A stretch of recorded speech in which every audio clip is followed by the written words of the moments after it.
Eto mga monami, nandito ako ngayon sa parking lot ng Cavendish Mall.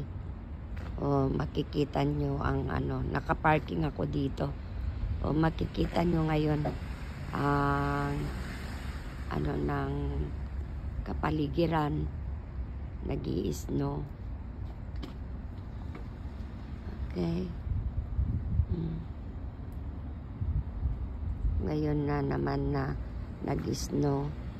Pero hindi ito yung masyadong madaming snow. Parang nagme-melt din pag bumagsak sa lupa. Alright. Ayan.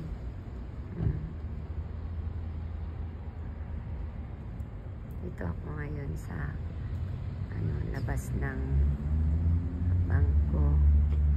Ito.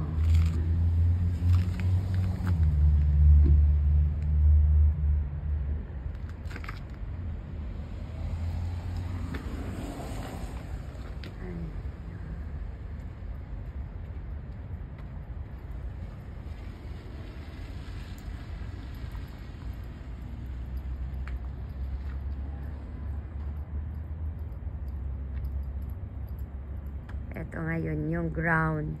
Ito pag bumagsak yung snow, ganyan ang niya sa lupa. Yan, ganyan.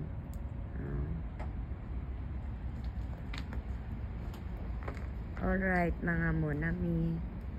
Sineshare ko lang kung ano ang weather ngayon dito sa Montreal. Alright. Thanks for watching again. I hope na continue ang panonood ninyo ng videos ko. So, I love you all. God bless. Okay, bye.